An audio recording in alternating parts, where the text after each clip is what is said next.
Good morning, happy blessed Wednesday, and welcome back to Storyteller's Corner, and thank you for joining me.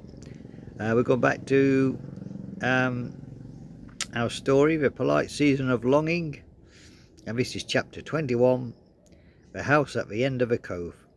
If you remember in the last episode, that Eleanor had took the train to Westgate to meet Edward, Mr. Fairchild. So let's see what's happening then. Let's go Marites style. The House at the End of a Cove, chapter 21. The house stood where the land seemed to hesitate before yielding to the sea. It was not large, nor was it grand.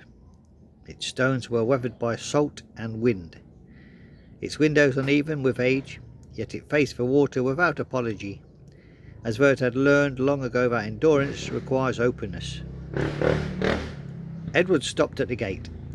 "This is not mine," he said, "at least not yet. I have taken rooms nearby."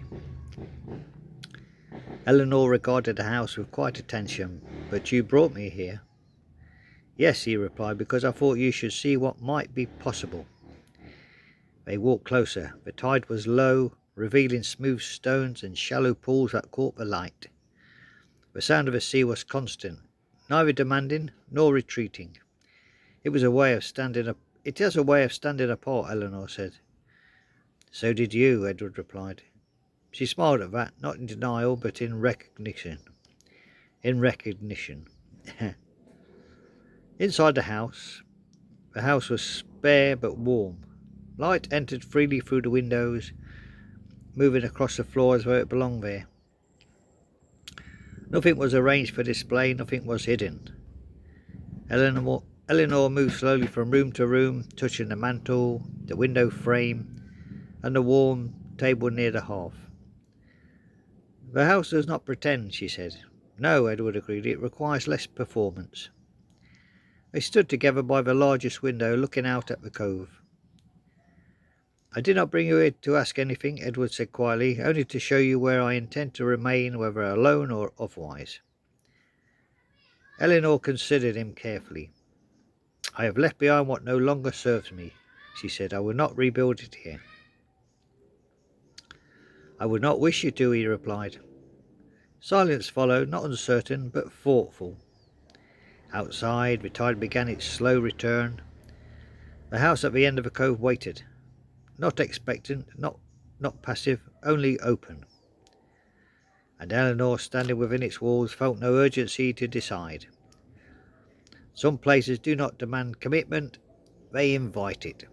So there you go, guys. What's she going to do? Stay or go? Will she stay or will she go? I don't know.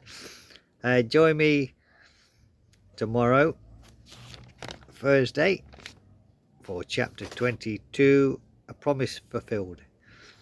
So it's nice that Eleanor Whitcomb has escaped the clutches of her Aunt Agatha, and she's found some independence and romance at the same time. So let's see what happens in the next chapter, guys. So join me tomorrow for A Promise Fulfilled, and in the meantime, staying into today, join me. We're going off to Topsy Tickletown tonight, and Professor Fumblepops is building a space rocket. They're going to journey to the moon. Can you believe that?